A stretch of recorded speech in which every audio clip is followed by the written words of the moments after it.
All right, welcome back for another deep dive. Today, we are diving headfirst into, well, your world, your stack of legal documents, actually. And let me tell you, this one reads like a real-life financial thriller. Oh, I bet. I love these kinds of cases. There are always so many moving Oh, parts. you have no idea. We're talking defaulted loans, the mysterious world of capitalized interest, and a resolution that'll leave you wondering who really came out on top. Ready to unpack this? I am. Sounds fascinating. Okay, let's set the stage. Act 1 takes us to India in 2013. We've got two major players here. Hindustan Candle Manufacturing Co., the lender with, let's just say, a fistful of IOUs. Okay. And on the other side, we've got Shamik Enterprises, our borrower, wading through what appears to be a sea of debt. I see. Classic corporate finance, huh? Yeah, exactly. But here's where it gets interesting, right? This isn't just some forgotten loan agreement. Oh, no. These documents point to a multi-year saga. We're talking renewals, additional advances, enough transactions to make your head spin. I've seen it a lot. You see, it's these intercorporate deposits, or ICDs. Companies use them all the time to manage their cash flow. ICDs. Yeah, basically they're like short-term loans between companies. One company lends to another. Happens all the time. Okay, so like a short-term loan, that makes sense. Oh, yeah. But in this particular case, like, why would Hindustan Candle keep lending money to Shamik Enterprises if they were already struggling? Seems a bit, I don't know, risky. Yeah, it does, doesn't it? Mm. It's a good question. Sometimes lenders advance more funds to try and protect their initial investment, right? Hoping the borrower can turn things around. So it's kind of like throwing good money after bad. It can feel that way, hoping to recover something rather than just letting it all go down the drain. Right, I get it. So maybe Hindustan Candle was hoping Shamik Enterprises would, like, pull themselves out of the hole with a little more help? That's a possibility. But as we'll see, the situation is rarely that simple, you know. Understanding the timeline of events, all those twists and turns in your documents is going to be key to unraveling how this financial drama really played out. All right, well, you've piqued my interest. Let's rewind a little. Go back to the beginning. Back to the beginning. Gotcha. So the documents show our story starts in 2013 when Hindustan Candle extended a loan to Shamik Enterprises. And we're not talking pocket change here. This was a cool 1.75 crore rupees. Whoa. Yeah, that's a significant amount of money for sure. And it looks like the agreement was for a 12% annual interest rate, which is, pretty standard, but with such a large sum, it can escalate quickly. Right, and escalate it did. So fast forward just a year to 2014, and it turns out a large part of that loan remained unpaid. We're talking a whopping 1.39 crore rupees. Wow. And that's just the principal amount, right? Not even counting the interest. Oh, man. That's not good. So instead of calling in the debt, it appears Hindustan Candle opted to capitalize the unpaid interest. Okay, so hold on. Before we go any further, can we break this down a little? What exactly does capitalize the interest mean? Because honestly, I think I might need like a financial glossary to follow along here. Sure. Basically, imagine this. Instead of paying the interest you owe, it gets added back onto your principal loan amount. Oh, boy. So Shamik Enterprises now owes even more money, and that new, larger amount is now used to calculate future interest payments. It's like this snowball effect of debt. Ooh, that sounds rough. So basically, the debt is multiplying on its own, right? No wonder this turned into a financial thriller. Exactly. And it gets even more complicated. Mm. If we look closely at the documents, we can see that despite this mounting debt, Hindustan Candle actually continues to lend Shamik Enterprises even more money over the next few years. Wait, seriously? Are you telling me they just kept giving them money even though they were already behind on payments? That's crazy. Why on earth would they do that? That's the million-dollar question, right?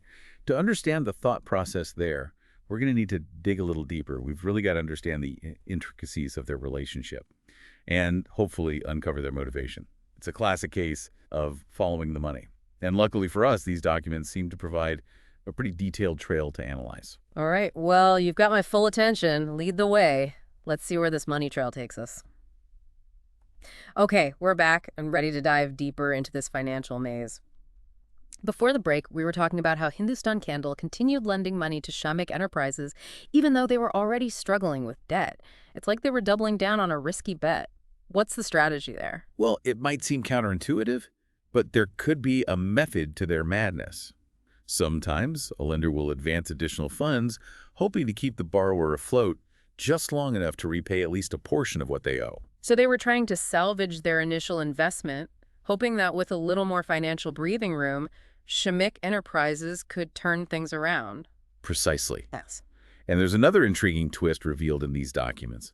Shamik Enterprises actually acknowledged some of the debt and even made a few partial payments along the way. Wait, really? So they were admitting they owed the money but just couldn't seem to pay it all back. That adds another layer to this. What's the significance of those acknowledgments and partial payments? Legally speaking, those actions are quite important. They essentially reset the clock on something called the statute of limitations. Ah, so they were playing the long game, keeping their options open. This is getting juicier by the minute. But with all this back and forth, how on earth do we even begin to unravel the financial mess this created? That's where the real detective work comes in. Remember all those transactions you mentioned earlier? Those hold the key to understanding the true scope of this financial thriller. By carefully analyzing each transaction, we can begin to piece together the full picture of how much money was lent, how much was repaid, and how that capitalized interest really impacted the overall debt. You know, when I requested this deep dive, I had no idea we'd be uncovering a financial mystery. It's like something out of a movie. You're not wrong. And like any good mystery, there's a turning point where the stakes get higher. In this case, it seems that moment arrived in 2018. Because that's when Hindustan Candle finally took the case to court, right?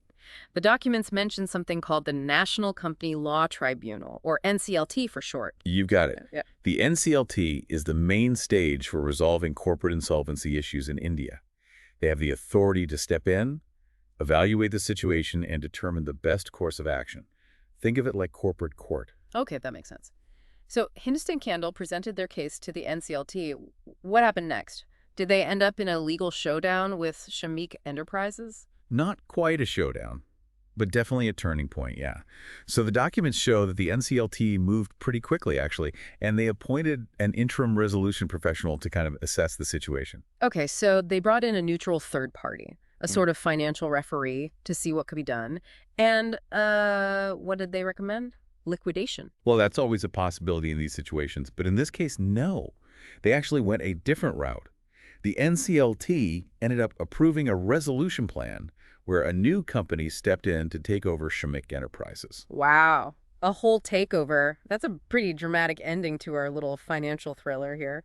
But what does that mean exactly? Did this new company just inherit all of Shamik Enterprises' debt? That's where it gets really interesting, right? Because the resolution plan really highlights a key principle of the Insolvency and Bankruptcy Code in India, something called the clean slate concept. The clean slate concept. I like the sound of that. Right. Think of it like a reset button for the company. You know, the new company comes in with a fresh start, free from some of the previous company's debt obligations. Okay, so a fresh start for the company. But what about all the people who were owed money in all this? Where do they stand? That's the big question, right? The resolution plan does try to lay out a roadmap for creditors to hopefully recover at least some of what they're owed.